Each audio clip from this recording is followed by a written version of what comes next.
नए साल 2021 में आमद पर आज फरीदकोट अदालत में सभी जज साहिबान और पूर्ण स्टाफ की ओर से गुरुद्वारा साहिबजादा अजीत सिंह में नतमस्तक हुए, जहां नए साल के पहले दिन के कार्य से पहले सरबत के भले के लिए अरदास करवाई गई। अरदास उपरांत गुरुद्वारा कमेटी की तरफ से सभी जज साहिबान को सम्मान चिन्ह और श्रोपियों देकर सम्मानित किया गया। तो वहीं इस गुरुद्वारे की तरफ से निभाई जा रही सेवाएं, जिसमें वृद्ध आश्रम, लंगर व्यवस्था और डिस्पेंसरी आदि का भी जज साहिबान की तरफ से विजिट किया गया, जिसके बाद उनके द्वारा लंगर भी किया गया।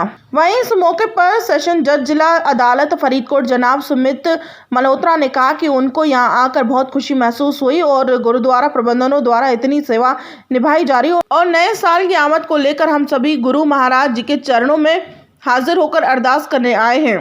नया साल सबके लिए ही शुभ हो, भले ही बीते साल को कुछ लोग बुरा गुजरा कहते हैं, लेकिन हमारा मानना है कि बुरा वक्त भी हमें कुछ अच्छा सिखा कर जाता है। इसलिए बीते साल में हमें अपनी वैल्यू पता चली और कामना करते हैं कि ये साल सबके लिए खुशियों से भरा हो। मैं ये कहना चाहूँगा, बहुत बड़ी गल है, सच्चे पातशाह की कृपा है। असी 2 मंजिला बिल्डिंग लंगर हाल माता खीवी जी का लेंटर का कॉलम खोलिया, 30 खोलिया, तो मैं अजे खोल ही रहे सी ते डिपार्टमेंट वालों मैसेज आया कि मानयोग जज साहब सारे इत्थे आउणगे, हाई कोर्ट तो भी एक साहब आएगा तो इत्थे भाई नवा साल इत्थे मनाउणगे, क्योंकि परमात्मा का आपदा काम है। बड़ी खुशी की गल है कि मानयोग जज साहब इस स्थान पर जुडिशरी ने आके नवा साल नूं आमद कहना तो पिछले साल नूं जिहड़ा हैगा अलविदा कहना बहुत वड्डी गल है। मैं धन्नवादी हाँ मानयोग जुडिशियर सैशन जज साहब का और उन्होंने सारे स्टाफ का जिन्होंने सानू इत्थे आउण ते सेवा का मौका दिता। उन्होंने बाई नेम इस स्थान पर उन्होंने एक सिरोपाओ तो नाल दी नाल ही एक सन्मान चिन्ह दिता गया और बाद उन्होंने इस स्थान पर विजिट भी करवाया गया। बड़ा खुश नज़र आए और उस तो बाद आके चाह पानी लिया, लंगर भी छकिया, लंगर छक के विजिटर बुक पर लिखा भी। क्या कहना चाहते हैं? सारों को नए साल की बहुत बहुत शुभकामनाएं। ये सोसाइटी बहुत अच्छा काम कर रही है and in recognition of that work only we have come here and I wish ये सोसाइटी सबके लिए जिस तरह से मानवता के लिए काम कर रहे हैं, हम सब इनसे कुछ सीख लें and we should also contribute.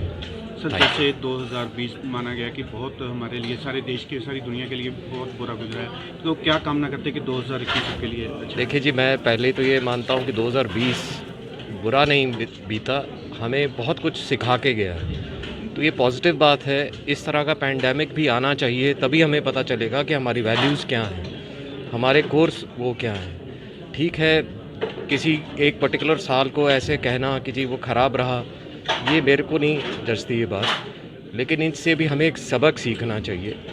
Guru Maharaj जी ने हमें इतना सबक सिखाने के लिए इतनी बड़ी एक वो लिखा, इतना बड़ा उन्होंने हमें मार्ग दिखाया, लेकिन हम कहीं ना कहीं भूल गए थे शायद। ये पैंडेमिक भी हमें यही सिखा रहा था, ह्यूमैनिटी इज़ फर्स्ट, तो हमें यही सीखना चाहिए। और मैं तो यही समझता हूँ कि 2020 हमें पॉजिटिविटी की तरफ ज़्यादा लेके गया है। कई बार हमें अच्छी जगह जाने के लिए कुछ बुरे का एक बार देखना पड़ता है, उसको वहाँ से सबक सीखना पड़ता है। तो 2020 को मैं बुरा तो नहीं कहूँगा, हाँ कुछ ऐसी चीज़ें वो सिखा के गया है हमें कि हमें अब 2021 को कैसे शुरू करना है, उस पॉजिटिविटी से कैसे और बढ़ाना है, उस चीज़ को कैसे हमें और लेके आगे लेके जाना है, हमें ये सीखना है। और अब मैं यही कामना करूँगा कि शायद हम भगवान से यही प्रार्थना है कि हम जो सीख चुके, अब हमें एक बार इससे थोड़ी सी राहत दी जाए, हम थोड़ा आगे चलने की तरफ बढ़ें, कोई पॉजिटिव काम करें, थोड़ा पॉजिटिव की तरफ चलें, बस इतनी कामना है। नेशन टुडे 24 के लिए पंजाब फरीदकोट से गगनदीप सिंह की रिपोर्ट।